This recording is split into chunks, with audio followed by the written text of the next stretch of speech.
Assalamualaikum warahmatullahi wabarakatuh. Perkenalkan, nama saya Jutri Maulana Anjis. Di sini saya akan menjadi moderator yang akan memandu jalannya presentasi kali ini, yaitu anggota kelompok saya ada Anissa, Arif, Irma, Nurjana, dan Febi.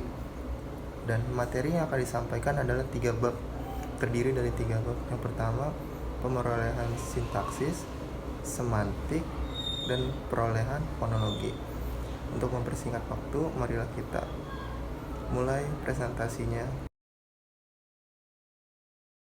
Materi pertama yang akan kita bahas mengenai pemerolehan sintaksis.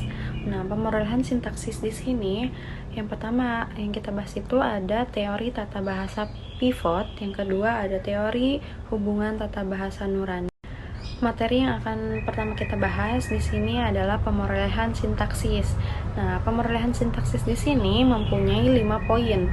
Yang pertama ada teori tata bahasa pivot, yang kedua ada teori hubungan tata bahasa nurani, yang ketiga ada teori hubungan tata bahasa dan informasi situasi, yang keempat ada teori kumulatif kompleks, dan yang kelima ada teori pendekatan semantik. Apa itu sintaksis? Nah, istilah sintaksis berasal dari bahasa Yunani, yaitu san dan tetain, yang berarti mengatur bersama-sama.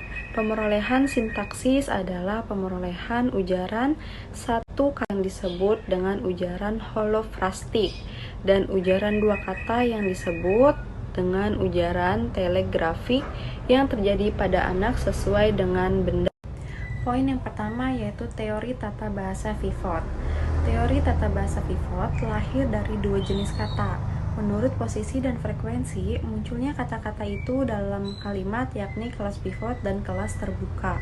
Pada umumnya, kata-kata yang termasuk kelas pivot adalah kata-kata fungsi, sedangkan kata-kata yang termasuk kelas terbuka adalah kata-kata isi atau kata-kata penuh. Tata bahasa pivot yang muncul sebagai akibat dari discovery prosedur menyatakan bahwa pemerolehan sintaksis pada anak dimulai dengan kalimat-kalimat yang terdapat dalam kata-kata pivot. Lalu poin yang kedua, di sini ada teori hubungan tata bahasa nurani. MC Neil menyatakan bahwa mengenai hubungan-hubungan tata bahasa universal ini bersifat nurani yang menentukan pemerolehan sintaksis pada anak.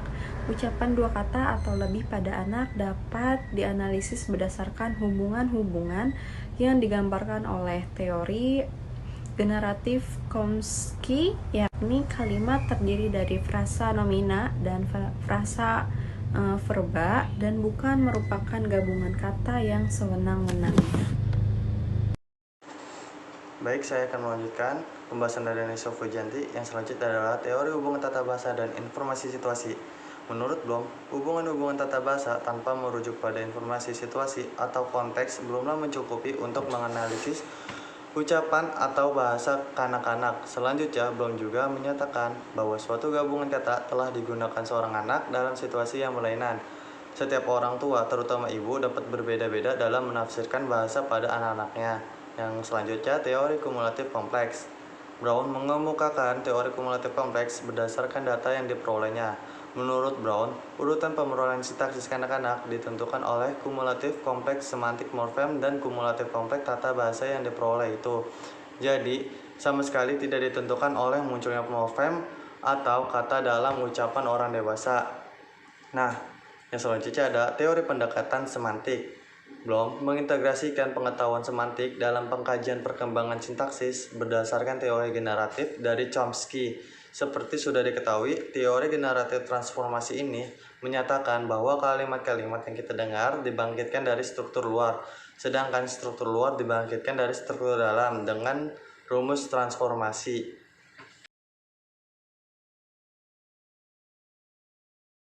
Assalamualaikum warahmatullahi wabarakatuh.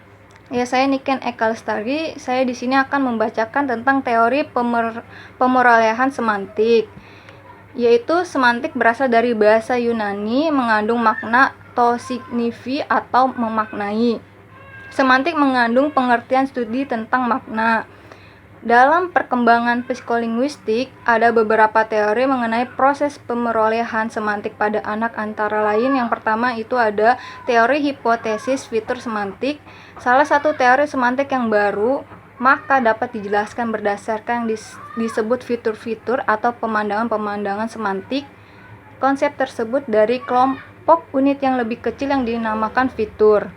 Konsep mengenai objek yang dinamakan kucing misalnya mempunyai sekelompok fitur yaitu yang pertama di sini ada berkaki 4, yang kedua bermata 2, yang ketiga bertelinga 2, yang keempat berhidung 1.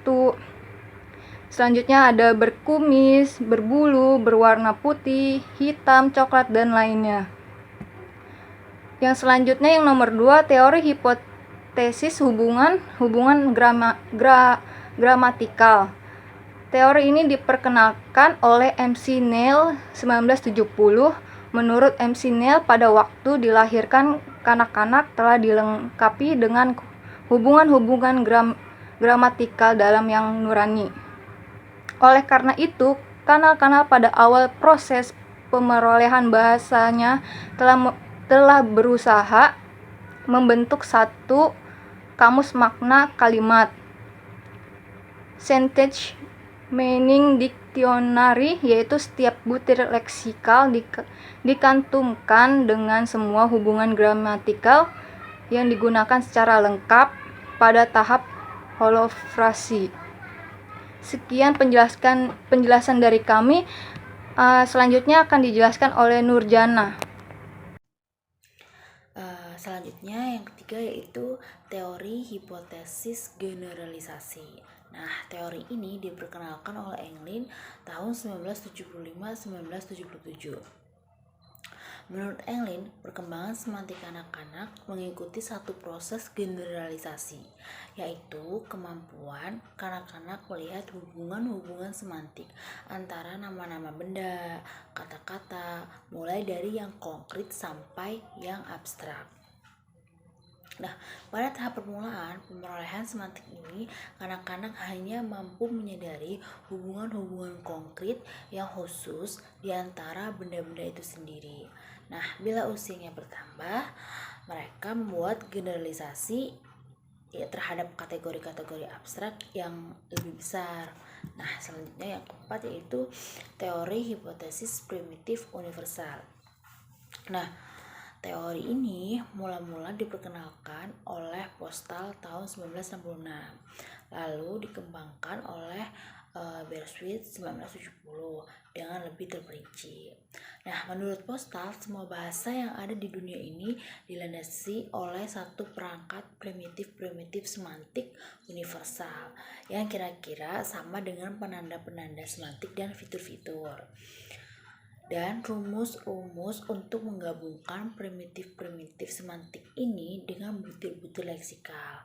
Nah, sedangkan setiap primitif semantik itu mempunyai satu hubungan yang sudah ditetapkan sejak awal dengan dunia yang ditentukan. Progresif dan idiom regresif. Idiom progresif. Moskowitz juga memperkenalkan idiom fonologi, yaitu idiom progresif dan regresif. Idiom progresif apabila bentuk bunyi suatu kata pada tahap awal telah menyamai bentuk sebenarnya atau fonologi orang dewasa. Idiom regresif adalah apabila bentuk telah menyamai bentuk orang dewasa itu berubah ke primitif. Misalnya kata priti dibaca piti yang seharusnya piti. Selanjutnya teori proses fonologi alamiah. Teori ini diperkenalkan oleh David Stampe. Menurutnya, proses fonologi anak-anak bersifat nurani yang seharusnya mengalami penindasan supresi, pembatasan dan pengaturan sesuai dengan penuranian atau representasi fonemik orang dewasa. Selanjutnya, teori prosodi akustik. Teori ini diperkenalkan oleh Watterson. Ia menganggap dan pendekatan fonemik yang bersifat segmental perlu diubah menjadi non-segmental. Menurutnya, perolehan bahasa adalah suatu proses sosial sehingga kajian lebih tepat dilakukan di rumah dalam konteks sosial daripada pengkajian data eksperimen untuk pemerolehan fonologi. Terima kasih. Ya. Yang pertama adalah teori struktural universal. Teori ini dikemukakan oleh Jacobson pada tahun 1968. Teori ini disebut juga sebagai teori Jacobson karena penemunya adalah Jacobson. Teori ini mencoba menjelaskan pemerolehan fonologi berdasarkan struktur-struktur universal linguistik atau juga dapat disebut sebagai hukum-hukum struktural yang mengatur setiap pembahasan bunyi. Nah, yang kedua, bagaimana cara pemerolehan fonologi? Nah, pemerolehan fonologi ada 2 tahap, yaitu tahap membabel dan tahap proses bahasa murni. Tahap membabel adalah tahap di mana seorang balita mencoba menirukan suara yang mereka dengar. Ketika balita tersebut mendengar ada kata makan atau minum, maka balita tersebut mencoba melantunkan bunyi tersebut dengan cara membabel.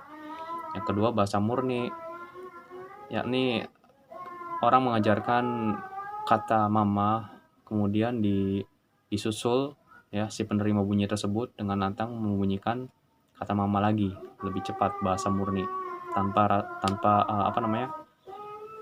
tahap membabel. Nah, yang ketiga adalah teori generatif struktural universal. Yang paling menonjol dari teori ini adalah penemuan konsep dan pembentukan hipotesis berupa rumus-rumus yang dibentuk oleh kanak-kanak berdasarkan data linguistik pertama yang mereka dengar. Terima kasih. Demikianlah presentasi yang bisa kami sampaikan, kurang lebihnya mohon maaf. Wabillahi taufiq wal hidayah. Wassalamualaikum warahmatullahi wabarakatuh.